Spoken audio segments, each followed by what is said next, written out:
Bonjour à tous. Vous préparez l'examen du DELF B1, et l'épreuve orale vous stresse un peu? Pas de panique. Dans cette vidéo, nous allons faire ensemble une simulation complète de cet oral, pas à pas, avec 45 dialogues réels pour vous entraîner. Mon but est de vous aider à vous familiariser avec le format, à gagner en confiance et à être parfaitement prêt, le jour J. Alors, installez-vous bien. Vous êtes prêts, C'est parti. Première partie, entretien dirigé. Pouvez-vous vous présenter, s'il vous plaît? Bien sûr. Je m'appelle Anne, j'ai 28 ans et je viens de Chine. J'habite en France depuis 2 ans pour mes études. Qu'est-ce que vous faites dans la vie? Vous étudiez? Vous travaillez? Actuellement, je suis étudiant en master de marketing digital à l'Université de Lyon. En même temps, je travaille à temps partiel comme assistant commercial. Pourquoi avez-vous choisi d'étudier le marketing digital? J'ai choisi ce domaine parce que je suis passionné par les nouvelles technologies et la communication. Je pense que c'est un secteur d'avenir. Parlez-moi un peu de votre famille. Nous sommes 4 dans ma famille. J'ai mes parents et une petite sœur. Mes parents habitent toujours en Chine et ma sœur est encore au lycée. Qu'est-ce que vous aimez faire pendant votre temps libre? J'adore cuisiner, surtout les plats de ma région. J'aime aussi beaucoup lire des romans de science-fiction et faire de la randonnée le week-end. Quel est le dernier livre que vous avez lu? Le dernier livre que j'ai lu s'appelle Dune de Frank Herbert.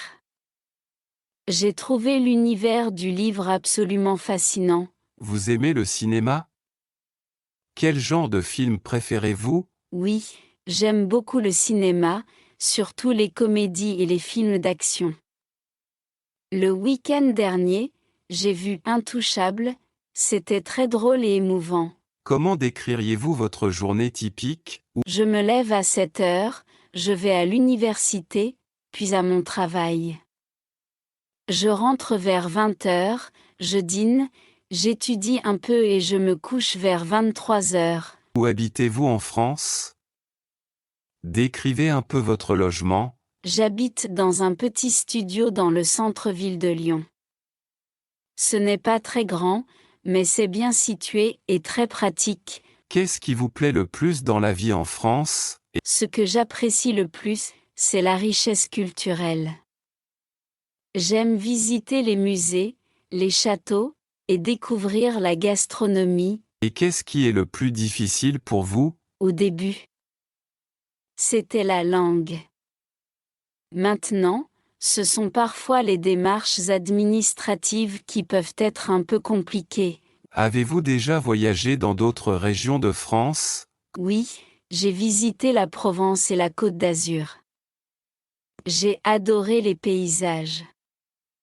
J'aimerais beaucoup visiter la Bretagne la prochaine fois. Comment avez-vous appris le français? J'ai commencé en Chine, puis j'ai pris des cours en France. Mais c'est surtout en parlant au quotidien que j'ai le plus progressé. Quels sont vos projets pour l'avenir, après vos études? J'aimerais trouver un travail en France dans le marketing pour avoir une première expérience professionnelle solide. Si vous pouviez changer quelque chose dans votre vie, que changeriez-vous? Peut-être que j'aurais commencé à apprendre le français plus tôt. Mais en général, je suis assez content de mon parcours. Deuxième partie, exercice en interaction. Salut. Tu sais que c'est bientôt l'anniversaire de Léa? J'aimerais lui organiser une fête surprise. Qu'en penses-tu? Salut. Oh oui, quelle excellente idée. Elle sera tellement contente. Par où on commence? D'abord, la date. Son anniversaire est un mercredi. Peut-être le samedi soir d'après, le 2? Oui, le samedi soir, c'est parfait. Ça laisse le temps à tout le monde de s'organiser.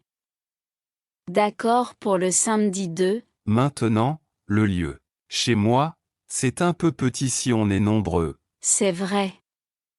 Et si on réservait une table dans un bar? Ça nous éviterait de devoir tout nettoyer après. Louer une salle est cher, mais l'idée du bar est pas mal. On pourrait réserver dans le bar Le Flâneur au Point. Ah oui, bonne idée. L'ambiance y est sympa. Je peux appeler pour demander pour une vingtaine de personnes. Parfait. Qui est-ce qu'on invite?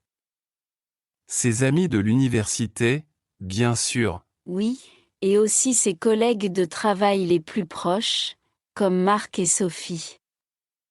Tu as leur numéro? J'ai celui de Sophie. Pour les autres, on peut créer un groupe WhatsApp secret pour tout organiser. C'est une très bonne idée, beaucoup plus discrète. Je m'en occupe. Passons au cadeau. Elle rêve de faire un week-end à Amsterdam. On pourrait faire une cagnotte commune pour lui offrir le voyage. Oh, c'est génial. Elle serait aux anges. C'est un super cadeau. Comment on organise la cagnotte? Il existe des sites internet pour ça. On envoie un lien aux invités et chacun participe. D'accord, c'est pratique. Tu veux bien t'en charger? Oui, je peux créer la cagnotte. Toi, tu pourrais te renseigner sur les billets de train ou d'avion. Pas de problème. Je vais regarder les prix. On lui offrira le bon cadeau le soir de la fête. Et pour la fête, il faut un gâteau. On en commande un. Bien sûr. Je connais une très bonne pâtisserie. Je peux commander un gâteau au chocolat, son préféré. Super. N'oublie pas de demander d'écrire un joyeux anniversaire Léa dessus. Ne t'inquiète pas, je n'oublierai pas. Et pour la musique? Il faudra préparer une playlist. On peut demander à chacun de suggérer des chansons dans le groupe WhatsApp. Excellente idée. Et comment on amène Léa à la fête sans qu'elle se doute de quelque chose? On lui dit qu'on va juste boire un verre tous les trois. Et quand elle arrivera, tout le monde criera surprise. Parfait, c'est simple et efficace. Il faudra juste bien se coordonner. On demandera à tout le monde d'être là à 20h et on lui donnera rendez-vous à 20h30. Ça me semble être un plan parfait. Je suis vraiment content qu'on fasse ça pour elle. Moi aussi.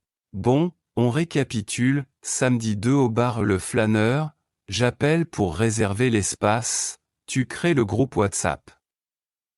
On lance la cagnotte pour Amsterdam et tu commandes le gâteau. C'est bien ça? Non, attends, on avait dit que c'est toi qui crée la cagnotte et moi qui appelle le bar.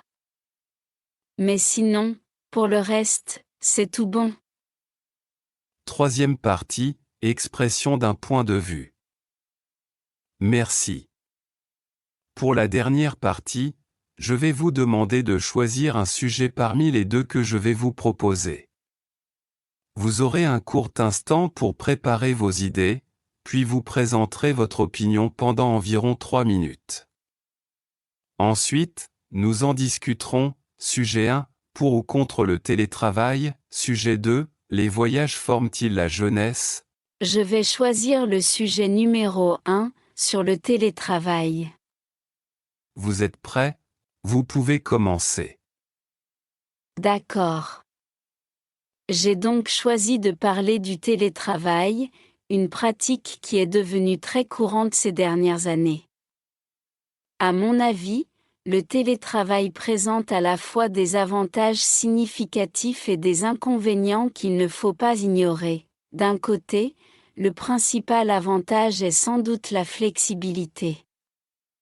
On peut organiser ses horaires plus librement, ce qui permet de mieux concilier vie professionnelle et vie personnelle. Par exemple, on peut s'occuper de ses enfants ou faire des courses sans le stress des transports. D'ailleurs, Ne pas avoir à se déplacer chaque jour représente un gain de temps et d'argent considérable, et c'est aussi un geste positif pour l'environnement. De plus, beaucoup de personnes se sentent plus productives chez elles, car elles sont moins interrompues et peuvent mieux se concentrer. Cependant, le télétravail n'est pas parfait. L'un des plus grands risques est l'isolement. Le manque de contact direct avec les collègues peut nuire à l'esprit d'équipe et au sentiment d'appartenance à l'entreprise. Il est aussi parfois difficile de séparer clairement le travail de la vie privée. La maison devient le bureau, et on peut avoir tendance à travailler plus. Enfin, tout le monde ne dispose pas d'un espace de travail adapté chez soi, ce qui peut créer des problèmes de santé. Pour conclure, je pense que le télétravail est une bonne chose, mais qu'il ne doit pas être total. La solution idéale, selon moi, serait un modèle hybride, avec par exemple 2 jours de télétravail et 3 jours au bureau. Cela permettrait de profiter des avantages de la flexibilité tout en maintenant le lien social et la culture d'entreprise. Vous dites que ça concilie vie pro au perso, mais la frontière ne devient-elle pas plus floue? Si, c'est un paradoxe. Pour l'éviter, il est essentiel de s'imposer une discipline stricte sur les horaires. Pensez-vous que tous les métiers peuvent être exercés en télétravail? Non, bien sûr. Les métiers manuels, de la santé ou de la vente nécessitent une présence physique. Est-ce que le télétravail peut freiner une carrière, en étant moins visible? C'est un risque. Il faut être plus proactif, communiquer davantage sur ses résultats pour rester visible. Avez-vous personnellement déjà expérimenté le télétravail? Oui, pendant la crise sanitaire. J'ai apprécié la flexibilité, mais les interactions sociales me manquaient. Le modèle hybride que vous proposez ne complique-t-il pas l'organisation des entreprises? Si, cela demande plus d'organisation, mais les bénéfices en termes de bien-être des salariés en valent la peine. Quel est l'impact du télétravail sur les villes? C'est négatif pour les commerces des quartiers de bureaux, mais positif pour ceux des zones résidentielles. Les outils numériques remplacent-ils les discussions à la machine à café? Non, ils ne remplacent pas la spontanéité des échanges informels, qui est importante pour la créativité. Le management doit-il changer avec le télétravail? Oui, radicalement. Le manager doit passer d'un contrôle de la présence à un management basé sur la confiance. Le télétravail peut-il aider à recruter des talents qui habitent loin? Absolument. Une entreprise à Paris peut recruter quelqu'un qui vit à Marseille. Cela élargit le vivier de talents. La formation des nouveaux employés n'est-elle pas plus difficile à distance? Si, l'intégration est bien plus complexe. Il est difficile de s'imprégner de la culture d'entreprise. Les entreprises devraient-elles participer aux frais du télétravail, Internet, électricité? Oui, je pense que c'est juste. L'entreprise réalise des économies, il est normal qu'elle compense les frais de l'employé. Le télétravail favorise-t-il l'égalité des chances, par exemple pour les personnes handicapées? Oui, c'est un point très positif. Le télétravail peut leur ouvrir des portes professionnelles qui leur étaient fermées. Si vous deviez choisir, 100% bureau ou 100% télétravail? Je choisirais le bureau, surtout en début de carrière, pour l'apprentissage et le réseau. Mais mon idéal reste l'hybride. Pensez-vous que cette tendance du télétravail va durer? Je suis convaincu que c'est une tendance de fond qui va durer. C'est devenu une nouvelle norme. Excellent travail! J'espère que cette simulation vous a bien préparé. Pour passer au niveau supérieur, découvrez les cours de notre école NLS, Norwegian Language School, via le lien ci-dessous. Envie de gagner de l'argent? Rejoignez aussi notre programme d'affiliation pour toucher des commissions en partageant nos formations. N'oubliez pas de suivre notre chaîne et de partager cette vidéo pour aider d'autres apprenants. Merci et à la prochaine.